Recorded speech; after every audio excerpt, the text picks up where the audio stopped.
மற்றும் நம்முடைய காப்பீடு அரசு நிறுவனங்களே, பல்வேறு துறை சேர்ந்த அதிகாரிகளே, குழுவில் பெரியவர்களே, தாய்மார்களே, நண்பர்களே, உங்கள் அனைவருக்கும் என்னுடைய பணியான வணக்கம். இந்த விழாவில் கலந்து கொள்ள வேண்டும் என்கிறார்கள். நான் வேளாண் வந்திருக்கிறேன். காரணம், இன்றைக்கு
வீட்டுமனை வழங்கி இருக்கிற ஒரு வைபவம். இது என்ன பிரச்சனை என்றால், சொந்த நாட்டில்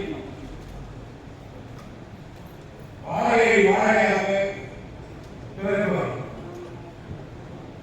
நாம் இந்தியர் என்றோ தமிழர் என்றோ எனக்கு இந்த மண்ணில் பயிர் என்றோ என்னென்ன வாக்கு எழுதினார்கள். நான் ஓட்டு போட்டு ஜெயித்தால் எம்எல்ஏ ஆகலாம், எம்பி ஆகலாம், மந்திரி ஆகலாம். ஆனால் இவ்வளவு இருக்கிறது.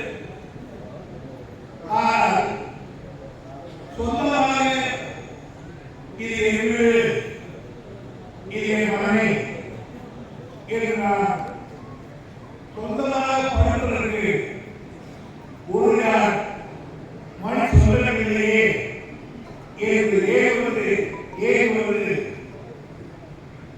ஒரு சாதாரணமான வேலை. இது வேலை யாருக்கு வரப்படாது. இதுதான் இது மட்டுமல்ல, தஞ்சை மாவட்டத்தில் ஒவ்வொருவருக்கும் நம்மள 2 காலி 3 காலி இருந்தா 10 காலி இருந்தா. ஆனால் தஞ்சாவூரில் ஒவ்வொருவருக்கும் வேலி 17,000 வேலி, 10 வேலி என்று 100 கணக்கான 200 ஏக்கர் 300 ஏக்கர் வடவாறு கூலி வேலையா என்று எல்லாரும் நடக்கும். அந்த நிலத்தில் 10,000 ஏக்கர் இருந்தால் இவன் பார்க்க முடியாது. அதெல்லாம் ஆளை வச்சுப்பான். இவன் பாருங்க, அவ பாருங்க, அவங்க எல்லாம் வச்சுப்பான். 10 தலைவர்களாக இருப்பாங்க. அந்த நிலத்திலேயே ஒரு குடிசையாக போட முடியும். முன்னே இரவிலே படுக்கலாம், பகலிலே வேலை செய்ய வேண்டும். இப்படி ஒரு கேவலமான நிலை அது இருக்கக்கூடாது என்று கம்யூனிஸ்ட் கட்சி ஒரு காலத்தில் போராட்டம் நடந்தது.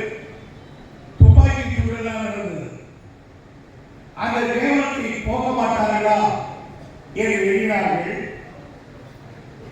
ஆனால் தலைவர்கள் கலைஞர்கள் ஒரு உத்தரவு போட்டார்கள். யார் யார் எந்தெந்த நிலத்தில் குடிசை போட்டு வாழ்கிறார்களோ அந்த இடமெல்லாம் அவர்களுக்கே சொந்தம் என்று ஒரு உத்தரவு போட்டார்.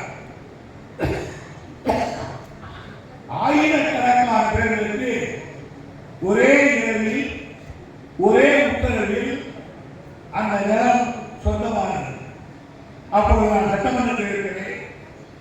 மணலி கந்தசாமி என்கிறவர் ஒரு பிரபல்யமான கம்யூனிஸ்ட், பெரிய தலைவர். அவர் பல ஆண்டு காலம் அன்றைய வாழ்க்கை நடத்துகிறார். அவரும் சட்டமன்ற உறுப்பினர் இருக்கிறார். அப்பொழுது அவர் சொன்னார், இப்படி இந்த மனை யார் யார் குடியிருக்கிறார்களோ அந்த இடத்துக்கு பட்டா கேட்டு நாங்கள் போராட்டம் பண்ணி போலீஸ் அடி வாங்கி நாங்கள் சேட்டாதையில் இருந்தோம். ஆனால் தலைவர் கலைஞர்கள் ஒரு சொட்டு மையிலேயே இத்தனை பேருக்கு சொந்தமாக்கிறார் என்று பாராட்டினார்கள்.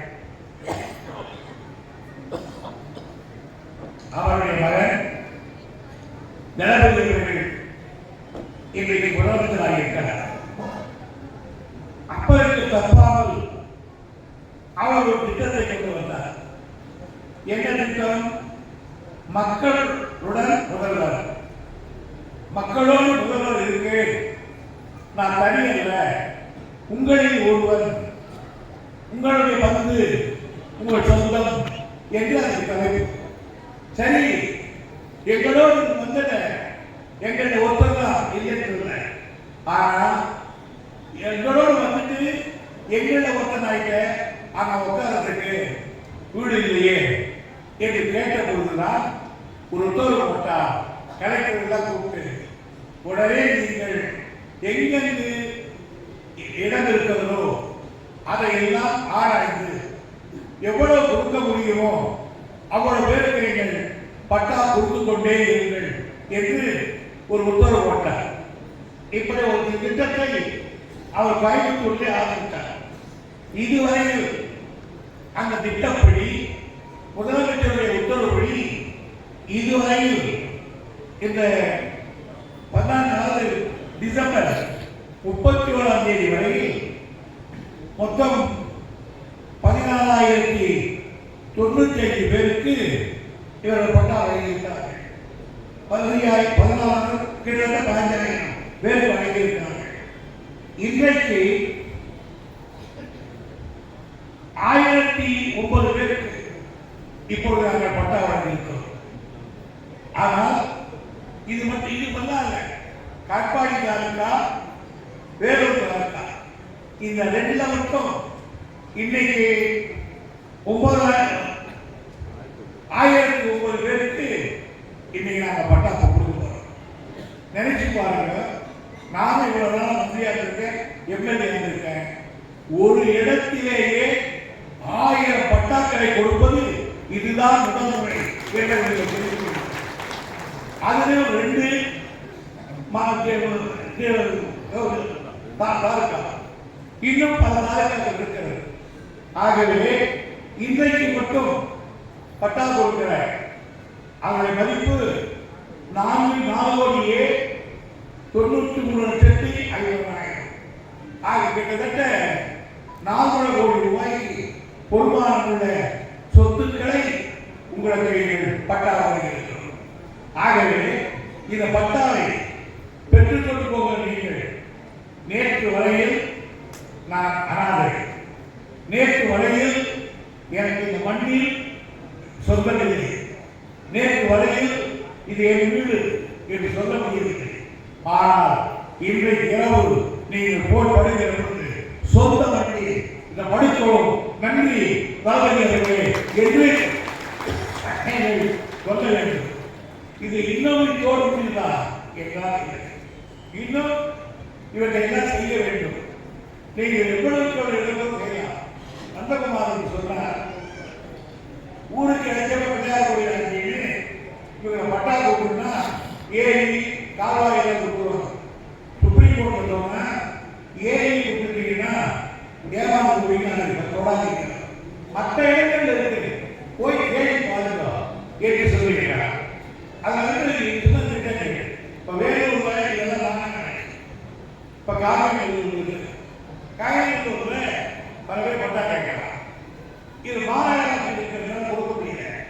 அதைத்தான் சொல்றாங்க, அந்த ஒரு திட்டை ஒரு ஆதாரத்திற்கு ஒரு பெயர் மெசேஜ் வேண்டும் என்று கேட்டிருக்கிறார்.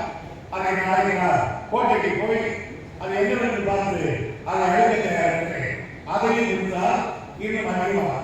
ஆகவே இந்த தளபதியுடைய ஆட்சி பட்டாளி இல்லாத வீட்டு வரை பட்டாளி இல்லாத மக்களே தமிழ்நாட்டில் இருக்கக்கூடாது என்பதுதான் அவருடைய லட்சியம். அந்த லட்சியத்தின் சூழ்நிலைதான் அதிகாரிகள் டிஆர்ஓ ஆர்டிஓ நம்ம கலைஞர மற்றும் தாசில்தார்கள் எல்லாம் பணியாற்றுகிறார்கள். அதே குறிப்பாக சிறப்பாக நம்முடைய கலைஞர்கள் கடந்த 3 வருடங்களாக இங்கே பணியாற்றி இருக்கிறார். நான் பல கலெக்டரை பார்த்திருக்கிறேன். அண்ணா ஜாதி பல்வேறு தெரியாது. அதற்கு பிறகு வெள்ளியப்பா விஜயராகவன் ராமூர்த்தி என்று பல கலெக்டரை பார்த்திருக்கிறேன்.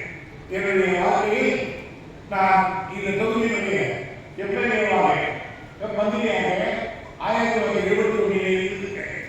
ஆக கிட்டத்தட்ட 53 ஆண்டு காலம் எனக்கு தெரியும்.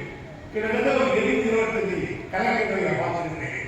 ஆனால் எந்த கலெக்டரும் செய்யாததை இந்த கலெக்டர் செய்தார் என்பதை எனக்கு பார்க்க எப்பொழுதுமே கலெக்டர்கள் வந்தால் நாங்கள் அவர் மாற்றுவோம் சரியில்லை சொல்லி.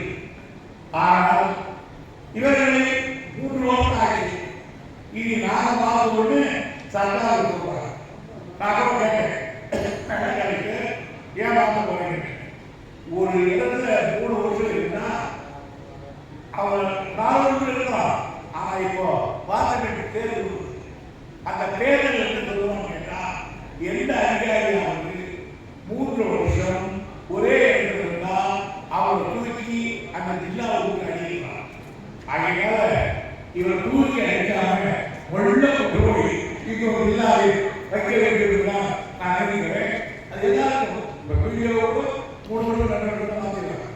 ஆகையால் என்னை பொறுத்தவரையில் நான் அவர் எங்களோடு இருந்த காலத்தில் அதிகாரியாக மாவட்ட ஆட்சியாளர் நான் எம்எல்ஏ என்னும் உறவு முறையில் ஒரு நட்பு முறையில் சொந்தக்காரர்களை போல் பணிகிறார்கள்.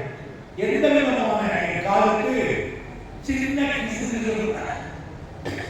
எந்த விதமான அணுகேசம் இல்லாமல் 3 ஆண்டு காலம் சட்ட அதாவது சொக்க சட்டம் தங்கமான பணியாளர்கள் உபாதைகள் நான் பாராட்ட கடமைப்பட்டிருக்கிறேன். எனவே அவர்கள் இந்த நேரத்தில் வார்த்தையை தெரிவித்து நீங்கள் எல்லாம் இப்பொழுது வீட்டுக்கு போவார்கள் சொந்த மாநிலம் என்று அவர்கள் உட்கார்ந்து தளபதிக்கு ஒரு மனதார நன்றி சொல்லுங்கள்.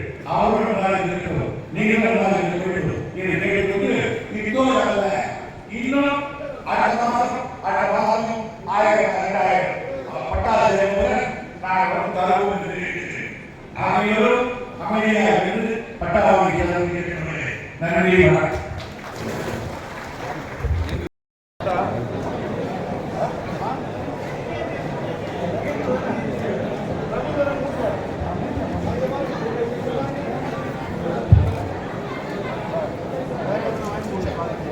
மேயர் மேடம் சேர்த்து அதுக்கு வந்து திருமதி கலா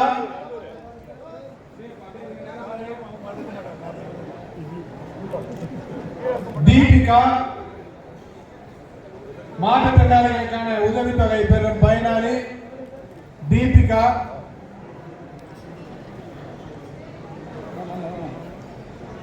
தரணி,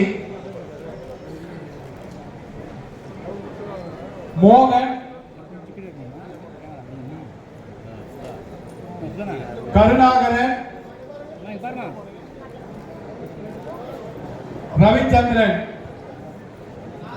மற்ற பயனாளிகள் அவரவர் இருக்கையில் அமருமாறு கேட்டுக்கொள்கிறோம்.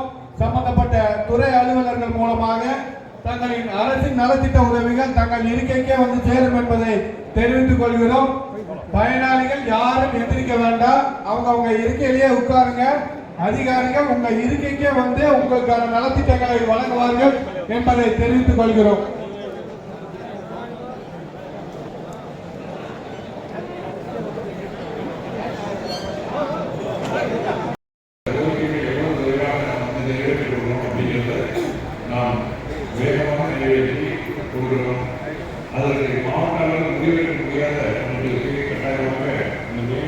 அலுவலர்கள் சென்னையில் இருக்கக்கூடிய அலுவலர்களுக்கு நாம் பரிந்துரை செய்து அதை வாங்கி கொடுப்போம் என்ற ஒரு உறுதிப்பாட்டை நான் சொல்கிறேன். ஆகவே அது கட்டாயமாக உங்களுடைய கோரிக்கைகள் நிறைவேற்றப்படும்.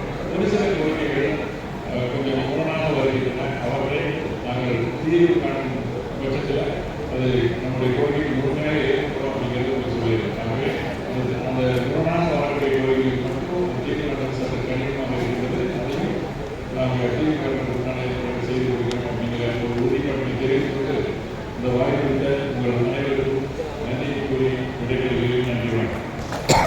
நன்றி. நிகழ்ச்சி முக்கிய நிகழ்வாக நாம் மதிப்பிற்கும் மரியாதைக்குரிய மாண்புமிகு நீர்வளத்துறை அமைச்சர் அவர்கள் விழா பேருரையாற்றி அரசின் நலத்திட்ட உதவிகளை வழங்க உள்ளார்கள். சென்று பார்த்தேன். உள்ளபடியே மிகப்பெரிய ஒரு சந்தோஷம். காரணம், இங்க வந்திருக்கிறவங்க எல்லாருக்கும் தெரியும், நாங்க யாரும் பொய்யெல்லாம் பேசிட்டு போகவே முடியாது.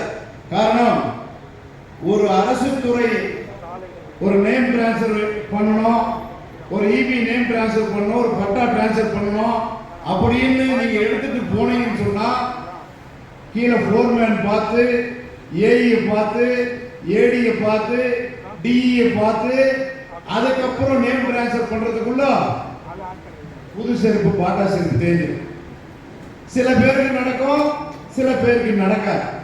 அதே மாதிரிதான் நாங்க சட்டமன்ற உறுப்பினராக நம்முடைய மண்ணின் மைந்தர் அவர்கள் எங்க போய் பார்த்தாலும் கேட்கறது, அதிகப்படியா கேட்கறது, ஐயா எங்களுக்கு பட்டா கொடுங்க, எங்களுக்கு பட்டா கொடுங்க. 10 வருஷத்துக்கு மேல ஆச்சு, ஏடிஎம்கே ஆட்சியில பட்டாவே தரல, பட்டா கொடுங்க ஐயா அப்படின்னு கேட்கிறாங்க. இன்னும் கஷ்டமா போய் அவங்க சொல்றது, என் குடும்பத்துல 4 பசங்க, 4 பசங்களும் ஒரே வீட்டுல இருக்காங்க. அதுல 2 பசங்களுக்கு கல்யாணம் ஆயிடுச்சு, மீதி இருக்கிற பசங்களுக்கு இன்னும் கல்யாணம் ஆகல, பிரிச்சு கொடுங்க ஐயா, எங்கேயாவது பட்டா கொடுங்கன்னு கேட்கிறாங்க. நாங்களும் தேடி தேடி பார்க்கிறோம். நம்முடைய மண்ணின் மைந்தர்கள் 89, 90 நீங்க பாத்தீங்கன்னா நீர்வளத்துறைக்கு சொந்தமான இடத்துல கூட பட்டா கொடுக்கலாம்னு இருந்துச்சு. இன்றைக்கு சுப்ரீம் கோர்ட் ஒரு ஆர்டர் போட்டாங்க, நீர்வளத்துறையில கட்டி இருந்தால் கூட இடிக்க வேண்டும் என்று. இப்ப இடம் போய் தேவைன்னு சொன்னா நம்மகிட்ட கலெக்டர், டிஆர்ஓ, ஆர்டிஓ எல்லாம் சொல்லுவாங்க, சார் இந்த பட்டால இந்த இடத்துல இந்த நேரத்துக்கு தர முடியாது, நத்தம் போடும்போக்குன்னா கொடுக்கலாம், இந்த நத்தம் போடும்போக்கு கொடுத்தோம்னா பட்டா கொடுக்கலாம். இந்த நத்தம் போடும்போக்கு யாராவது 2 ஏக்கர் பிடிச்சி வச்சிருப்பாங்க, அந்த ஆகிட்ட இருந்து அந்த இடத்தை எடுத்து இன்றைக்கு உங்களை போன்றவர்களுக்கெல்லாம் பட்டா தருகின்றார்கள். இது எங்கே வந்தது என்று சொன்னால், மாண்புமிகு தமிழகத்தினுடைய முதல்வருடைய சிந்தனையில் தோன்றிய இந்த மக்களுடன் முதல்வர் என்கின்ற அந்த முகாம் மூலம் வந்த இந்த நிகழ்ச்சி. நீங்களா சாதாரண பட்டா வாங்க முடியுமா? இன்றைக்கு வாங்க முடியாது. அவ்வளவு பெரிய சிரமங்கள் இருக்கக்கூடியதை மாண்புமிகு முதலமைச்சர் அவர்கள் அங்கே ஆணையிட்டார். நம்முடைய மண்ணின் மைந்தர்கள் இங்கே இருக்கக்கூடிய நம்ம கலெக்டர், டிஆர்ஓ, ஆர்டிஓ, தாசில்தார், விஏஓ, ஆர்ஐ போன்றவர்களுக்கெல்லாம் முடக்கிவிட்டு உடனடியாக பட்டாக்கள் தர வேண்டும், உடனடியாக நேம் டிரான்ஸ்ஃபர் பண்ணி கொடுங்க. நாங்கள் அந்த முகாமிலே பார்த்தோம். 15 அரசு துறை ஒரு பக்கமா ஒரு ஸ்டாலை போட்டு எல்லோரும் மனுக்களை வாங்கினார்கள். அப்பவே கலெக்டர் சொன்னார், மாலைக்குள்ள நான் அடுத்த வாரத்தில் ஒரு கூட்டம் போட போறேன், அடுத்த வாரம் கூட்டம் போடும்போது எத்தனை மனுக்கள் வந்தது, எத்தனை மனுக்களுக்கு நீங்கள் பட்டா தந்தீர்கள் என்று அந்த விவரம் எங்களுக்கு தர வேண்டும் என்று அவர் அப்பொழுதே ஆணையிட்டார். இன்றைக்கு இந்த பட்டாக்களை தந்து கொண்டிருக்கின்றார்கள். ஒரே இடத்தில் ஒரு மண்டபத்தில் உட்கார்ந்து அத்தனை மனுக்கள் வாங்கியதன் காரணமாக இத்தனை பயனாளிகள் இங்கே நீங்கள் இன்று அமர்ந்து கொண்டிருக்கின்றீர்கள். விரைவில் யார் யாரெல்லாம் நத்தம் புறம்போக்கு பிடிச்சிருக்காங்க, எந்தெந்த புறம்போக்கு இடங்களில் இடம் தரலாம் என்று இருக்கின்றதோ நம்முடைய மாண்புமிகு மண்ணின் மைந்தர்கள் ஆணையிட்டு விட்டார்கள். யாரெல்லாம் ஏழை எளிய மக்கள், உண்மையா ஏழை எளிய மக்கள் விளிம்பில் நிலையில் இருக்கின்றார்களோ அவர்களுக்கு பட்டா தர வேண்டும் என்று ஆணையிட்டிருக்கின்றார்கள். இது முதல் கூட்டம். இனி எங்கெங்கே இருக்கின்றது என்பதை பார்த்து உங்களுக்கு பட்டா கண்டிப்பாக வரும். சொல்லதை செய்யக்கூடிய தமிழக முதல்வர், சொல்லதை செய்யக்கூடிய நம்முடைய மண்ணின் மைந்தர் இங்கே அமர்ந்திருக்கின்றார். ஆகவே அந்த பட்டாக்களை தருகின்ற இந்த நிகழ்ச்சிக்கு உங்களை அனைவரையும் வாழ்த்தி, கிடைக்காதவர்களுக்கும் கண்டிப்பாக கிடைக்கும் கிடைக்கும் என்பதை சொல்லிவிட்டு நம்முடைய மண்ணின் மைந்தர்களுக்கு ஒரு கோரிக்கை வைக்கின்றேன். நம்ம நகர்ப்புறத்தில் இருக்கக்கூடியவர்களுக்கு பட்டா கொடுக்கணும்னு சொன்னா இன்றைக்கு சார் இருக்கு சார் சிஎல்ஏ போனீங்க ஒரு சில நகராட்சிகளில் இருக்கக்கூடியவர்களுக்கு புறம்போக்கு இடத்துல பட்டா கொடுக்கலாம்னா மாவட்ட ஆட்சித்தலைவர் கொடுக்க முடியாத நிலை இருக்கின்றது. என் தொகுதியிலும் பார்த்தீங்கன்னா இன்னைக்கு பட்டா எம்ஜிஆர் நகரில் பட்டா கொடுக்கணும். 150 பேருக்கு பட்டா ரெடியா இருக்கு. ஆனால் அதை சாங்ஷன் பண்ணுவத இதை வந்து சென்னையில் இருக்கின்ற காரணத்தினால் மாண்புமிகு அமைச்சர்கள் அந்த விதியை தளர்த்தி நகர்ப்புறத்தில் இருக்கிறவர்களுக்கும் அந்த பட்டாக்களை கொடுக்கக்கூடிய அந்த வழிவகையை செய்து தர வேண்டும். அதற்கு மாவட்ட ஆட்சித்தலைவர்களுக்கு உண்டான அந்த சார் என்ன ஃபைல் இருக்கும்? ஏன்னா 150 பட்டா 150 பட்டான்னா 750 ஓட்டு. ஆகவே தகுதியானவர்களுக்கு உடனடியாக அந்த பட்டா கொடுக்கக்கூடிய அந்த நிகழ்ச்சியை செய்து தர வேண்டும் என்று கேட்டு வாய்ப்பளித்ததற்கு நன்றி கூறி விடைபெறுகின்றேன். நன்றி, வணக்கம்.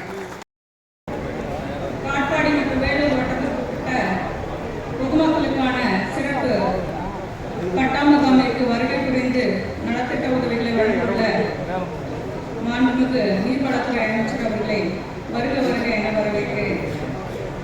மற்றும் இவ்விழாவில் சிறப்பாக கலந்து